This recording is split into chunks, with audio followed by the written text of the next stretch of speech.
Morning, welcome back to my channel with a new blog. আজ হচ্ছে শুক্রবার আর ঘড়িতে এখন বাজছে 8:30। আমি জাস্ট একটু আগেই ঘুম থেকে উঠলাম। তো এনিওয়েজ চলো আজকে ভিডিওটা আমি এখন থেকেই শুরু করছি। আর তোমরা দেখতে দেখো আজকে সারাটা দিন আমি ঠিক কী করে কাটাচ্ছি। তো চলো আজকে দিনটা এখন থেকেই শুরু করে দিই।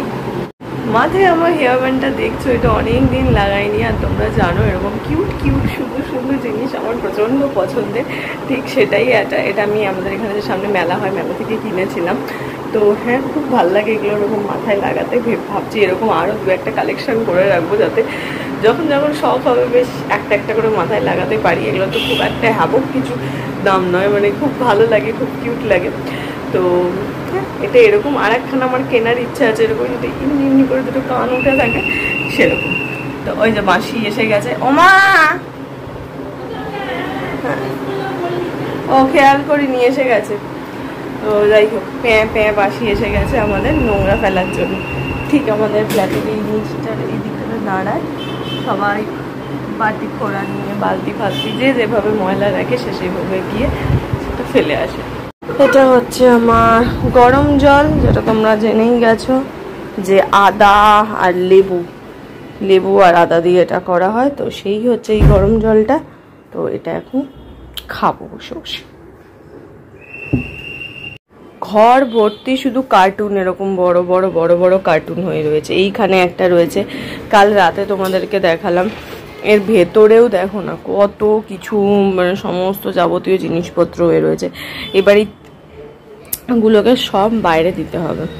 আসলে একসঙ্গে যখন তিনখানা জিনিস কেনা হয়েছিল, এবার কি বলতো, তিনখানা জিনিস তো একসঙ্গে আসেনি, এক এক দিন এক একটা, মানে আজ একটা এসেছে 2-3 দিন বাদে, আবার আর সমস্ত জিনিস আসার তো প্রায় এক সপ্তাহ বাদে কালকের ফ্রিজটা এলো।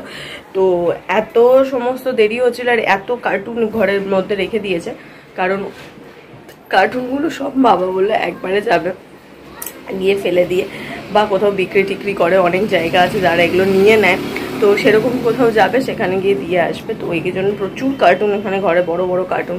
দেখলাম যে এদিক ওদিক যেতে পারা যাচ্ছে না, কার্টুন হয়ে রয়েছে। বসার ঘরে তো ডাইনিং টেবিলের ধারটা পুরো ভরে রয়েছে কার্টুনে। তো হ্যাঁ, এখন চারিপাশে প্রচুর কার্টুন হয়ে গেছে। তোমাদের আর একটা জিনিস দেখাই, ব্যালকানিতে এলাম যখন, না দেখিয়ে পারছি না। এটা হচ্ছে আমার এই রঙ্গন গাছটা, দেখো খালি ভর্তি কুঁড়ি এসেছে, কত ফুলও ফুটেছে একসঙ্গে, সবকটা ফোটেনি যদিও, মানে ফুটবে। ভর্তি ভর্তি কুঁড়ি এসেছে, এইগুলোতে আরও কুঁড়ি আসছে। দুর্ধর্ষ দারুণ একটা গাছ আমাকে গিফট করেছে, যে গাছটা রোজ সকালে দেখলেই আমার মন প্রাণ সমস্ত ভালো হয়ে যায়, এত সুন্দর ফুল ফোটে এতে। রোজ সকালে আমি ব্যালকানিতে যাই, মানে ব্রাশ করতে করতে আমি ব্যালকানিতে যাই, আর না ওই ঠিক পার্টিকুলার ওই গাছটার দিকেই আমি হাঁ করে তাকিয়ে থাকি। কারণ এত ভালো লাগে, এত ভালো লাগে যখন ওই ফুল ফুটছে আর গোটা গাছ ভর্তি ফুল হয়ে যাচ্ছে। এর ফিলিংসটাই আলাদা, মানে যারা সত্যিকারের গাছ ভালোবাসো তারা জানো। আর হ্যাঁ, আমি এর মধ্যে আর একেবারেই রথতলার দিকে যাচ্ছি না। তার কারণটা হচ্ছে, কারণ এখন যদি রথতলা আমি যাই, পুজোতে আমার প্রচুর খরচা রয়েছে। সেই জোরে পড়ে গেছিলো। হ্যাঁ, তো পুজোতে আমার প্রচুর খরচা রয়েছে, সেই সমস্ত খরচা আমি সামাল দিতে পারবো না। কারণ রথতলায় যদি আমি এই মুহূর্তে যাই, আমার গাছ দেখলে এতখানি লোভ হয়, তো আমি প্রচুর গাছ কিনে ফেলবো। আর প্রচুর গাছ কিনে ফেললে কি হবে, সামনে পুজো আছে, ঘুরতে যাওয়া আছে, সেই সবের জন্য পয়সা করে রাখতে হবে নাকি। আর হ্যাঁ, ঘুরতে কোথায় যাচ্ছি সেটা আমি এখনই বলবো না, কদিন বাদে তোমাদেরকে রিভিল করবো কোথায় যাচ্ছি। বাট যেখানে যাচ্ছি আমি জানি না ওই জায়গায় যাওয়া হবে, মানে পার্টিকুলার ওইটাতে যাওয়ার খুব ইচ্ছা আছে, যেই স্পটটা। তো ওই মার্কেটটাতে যদি যেতে পারি তাহলে তো ডেফিনেটলি প্রচুর খরচা আছে। জানি না ওই মার্কেটটাতে যাওয়া হবে কি হবে না, দেখা যাক। বাইরে ভীষণ জোরে বৃষ্টি শুরু হয়ে গেছে। কটা বাজে আমার ঠিক মনে নেই, 10টা বাজে হয়তো সবে। জোরে প্রচণ্ড বৃষ্টি পড়ছে, বুঝতে পারছো কতটা জোরে বৃষ্টি পড়ছে, অনেকক্ষণ ধরে চলছে।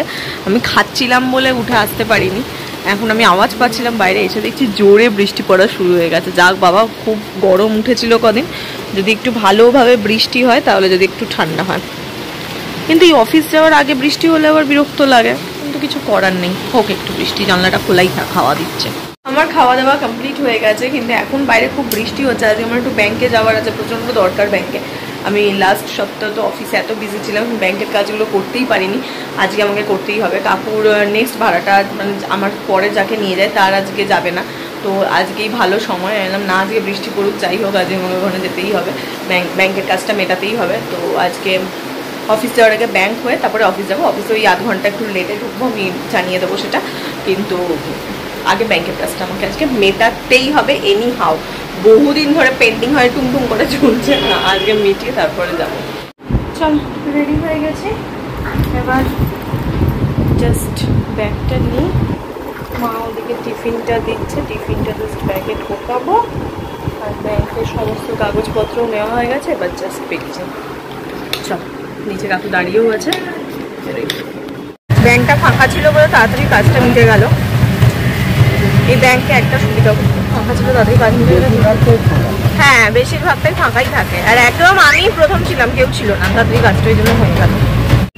আর হঠাৎ করে এরকম বৃষ্টি, হঠাৎ না সকাল থেকেই করছে। হ্যাঁ, প্রথম মনে হয় 2000 হবে মনে হয়, ওই ওরকমই 2 কি 2.5 এর ভেতরেই যতদূর মনে আছে। রাস্তা ভর্তি। এসে গেছি বাড়িতে, গা হাত পা ধুয়ে জামা কাপড়টা পরেছি ঠিকই, এখনো মুখটা ফ্রেশ হয়ে ধুইনি। মুখটা এবার ভালো করে ধুয়ে ফ্রেশ হবো। জামা কাপড়টা ছেড়ে জাস্ট বসলাম, এবার মুখটা গিয়ে ভালো করে ধুয়ে নেব। ধুয়ে ভালো করে যতক্ষণ না ফ্রেশ হতে পারছি, সেই তোমাদের এর আগেও আমি একবার বলেছিলাম, যত জামাই পরো, যাই জামাই পরে নাও না কেন, দুনিয়াতে পৃথিবীতে সবচেয়ে কমফোর্টেবল ড্রেস যদি কিছু হয়ে থাকে সেটা হচ্ছে বাড়ির। যার যেরকম যে যেটা পরে সেটা তার কাছে দুনিয়ার সবচেয়ে কমফোর্টেবল ড্রেস। তুমি যাহাই পরে নাও না কেন, যতই দামি যতই ব্র্যান্ডেড যাই পরো না কেন, কমফোর্টেবল কমফোর্টেবল ড্রেস হচ্ছে নিজের ঘরে পরা ড্রেস, যেটা তুমি ছেড়ে যাও, যখনই বাড়ি এসে ওইটাকে গায়ে পরো না, ও আলাদাই একটা ফ্রেশ, মনে হয় এটার মধ্যে একটা ফ্রেশ ফ্রেশ গন্ধ থাকে, এত ভালো লাগে এটা।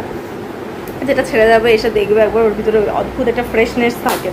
তো যেহেতু স্নান ধান করে একদম সদ্য কাঁচা জামা পরা হয়, তো সেই কারণে আমি ডায়েট। আর এদিকে আমি খাওয়া দেখছি, দেখো ইলিশ, চিংড়ি, মালাইকারি, আরও প্রচুর প্রচুর কিছু খাওয়া ছিল। তো হ্যাঁ, মানে আমি ডায়েট করছি, বাট খাওয়া দেখতে আমার প্রচণ্ড ভালো লাগে, তো ওই জন্য চালিয়ে বসেছি। এতে আমি বরাবরই প্রচণ্ড রকম ভালোবাসি। আমি প্রচণ্ড পেটুক টাইপের একটা মানুষ বলতে পারো, মানে খাওয়া কন্ট্রোল করাটা আমার কাছে প্রচণ্ড ডিফিকাল্ট একটা ব্যাপার। তো সেটাও করি আর কি, যাতে ফিট থাকি, দেখতে ভালো লাগে তার জন্য। কিন্তু এই খাবার দেখতেও খুব ভালো লাগে। আমার খুব ভালো লাগে কি বলতো, ওই হাপুস হুপুস করে রাক্ষসের মতন খাচ্ছে ওসব দেখতে আমার ভালো লাগে না। আমার দেখতে খুব ভালো লাগে বিভিন্ন রেস্টুরেন্টের খাবার, বিভিন্ন হোটেলে যাচ্ছে সেখানকার খাবার, বিভিন্ন জায়গার স্পেশাল ডিশ, কোথায় কী আছে, কোথায় কোনটা ফেমাস, কোন রেস্টুরেন্টের কোনটা সিগনেচার ডিশ। তো এগুলো দেখতে আমার প্রচণ্ড ভালো লাগে। তো সেরকমই এটা দেখছি আমি। তো এরকম আমি টুকিটাকি ভিডিও প্রচুর দেখতে থাকি, আর সেটাই দেখছি। ডায়েট নিজে করছি, তা বলে এইটা দেখলে মনটা বেশ ভালো লাগে। তবে হ্যাঁ, পেট তো ভরে না ঠিকই, বাট মন ভরে। একটু আগেই আমি ডিনারে খেলাম হচ্ছে চিকেন স্যালাড। তবে চিকেন স্যালাডটাও কিন্তু হেলদি, কিন্তু ভীষণ টেস্টি। যতই টেস্টি হোক, ইলিশ চিংড়ির মতন তোর ভাই টেস্ট নয় ওর এই দই দিয়ে চিকেন স্যালাডের, যাই হোক। তো সেটাই দেখছি, খেলাম চিকেন স্যালাড, কিন্তু দেখছি এটা। ডিনার তো অনেক আগেই করে নিয়েছি, দেখলে এতক্ষণ আমি আর মা ওই বললাম তোমাদের যে পরিণীতা, কালকে আমাদের দেখা হয়নি কারণ কালকে সিনেমা দেখতে গিয়ে এত লেট হয়ে গেছে। পরিণীতাটা ভাবলাম দেখবো, কিন্তু কি জানি তখনই হইচইতে কিছু একটা ইস্যু হলো, কিছুতেই পরিণতা খুলছিল না, আমার ফোনেও খুললো না, ইভেন মানে টিভিতেও খুললো না। দেখি কালকে আর একবার দেখবো। তো যাই হোক, যখন সিরিজ দেখতে পেলাম না, কি করলাম, দুজন মিলে বসে বসে বিভিন্ন সুন্দর সুন্দর গান শুনছিলাম। আর গান শুনতে আমি প্রচণ্ড পছন্দ করি, তোমরা তো জানোই। আর আমার মাও খুব ভালোবাসে গান শুনতে। আমার মানে গান তুমি আমাকে সারাদিন চালিয়ে দাও, আমি প্রচুর কাজ করে নিতে পারবো আমার সামনে যদি গান চলে। মানে আমি যে কাজগুলো করতে হয়তো পছন্দও করি না, বোরিং লাগে, সেই কাজও আমি করতে পারি যদি শুধুমাত্র একটু মন পছন্দ কোনো গান চলে। তো সেইভাবেই কাজগুলো মানে শুয়ে শুয়ে গান শুনতে আর কান্না ভালো লাগে। এবার ঠান্ডা ঘর, কমফোর্টার গায়ে চাপা দিয়ে যদি হালকা করে কোনো সুন্দর সফট মেলোডি সং চলে, আমার মনে হয় উঠছে স্বর্গ সুখ আর কোথাও পাওয়া যায় না। তো সেরকমই একটা সুন্দরভাবে শুয়ে শুয়ে বেশ কিছুক্ষণ ধরে গান শুনলাম। তো মা এখন গিয়ে মাসির সঙ্গে কথা বলছে, তো আমিও এলাম ভিডিওটা এন্ড করতে, যে না অনেক হয়েছে, এবার ভিডিওটাকে আজকে এন্ড করব। তো আজকে সারাটা দিন আমি এরকমই সিম্পল ওয়েতে কাটালাম। তো তোমাদের কেমন লাগলো আমার এই সারাটা দিন তোমরা ডেফিনেটলি জানিও। তো হ্যাঁ, আমি প্রতিদিনই খুব সিম্পল ভাবে কাটানোর চেষ্টা করি, সিম্পল ওয়েতে থাকি। আর দেখতে পাচ্ছ নিশ্চয়ই আমার মুখে আবার সুন্দর সুন্দর পুচকি পুচকি জিনিসপত্র উঠেছে। হ্যাঁ মানে এটা হয়েই থাকে, তোমার ন্যাচারাল কিছুদিনের জন্য থাকবে, আবার এই একদিনের ভেতর দেখবে এটা কমে যাচ্ছে, মাসে 1-2 বার এটা হয়। তো হ্যাঁ, চাপের কিছু নেই, একাই কমে যাবে।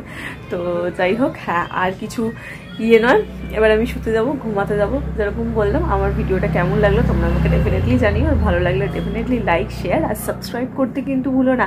ধীরে ধীরে তোমরা যেরকমভাবে সাবস্ক্রাইব করছো সেরকমভাবেই সাবস্ক্রাইব করতে থাকো। একদিন ছোট্ট এইটুকুনি একটা চ্যানেল শুরু করেছিলাম যাতে একজনও আমার সাবস্ক্রাইবার ছিল না, ধীরে ধীরে সেখানে জয়েন করতে করতে আজকে এতজন হয়ে গেছে। এটা আমার প্রচণ্ড ভালো লাগে, আমরা একসঙ্গে এতজন আছি, আমার সাথে এতজন আছে, এটা ভাবতেও আমার ভালো লাগে, খুশি লাগে মনটাতে। চেনা জানা আশেপাশের লোকজন তো ডেফিনেটলি রয়েছে, বাট যাদের আমি চিনি না তাদের মধ্যে এতজন আমার সাথে রয়েছে, এটা ভাবলেও ভালো লাগে, খুশি লাগে। তো প্লিজ তোমরা আরও এই ব্যাপারটাকে স্ট্রং করো, আরও কমিউনিটিটাকে বাড়াও, যাতে একটা বড় কমিউনিটি তৈরি হয় আর খুব ভালো কমিউনিটি তৈরি হয়। তো সেটারই আশায়, সেটারই স্বপ্ন আমি সারা জীবন দেখতে থাকি। তো হ্যাঁ, প্লিজ সাবস্ক্রাইব করে দিও। আর বেশি কথা বলছি না, তো ভিডিওটা এটুকুনি রাখছি। তোমাদের ভালো লাগলে দেখা হচ্ছে কালকে সকালবেলা একটা নতুন ভিডিওতে। তো চলো টাটা, দেখা হচ্ছে কালকে সকালে, বাই বাই।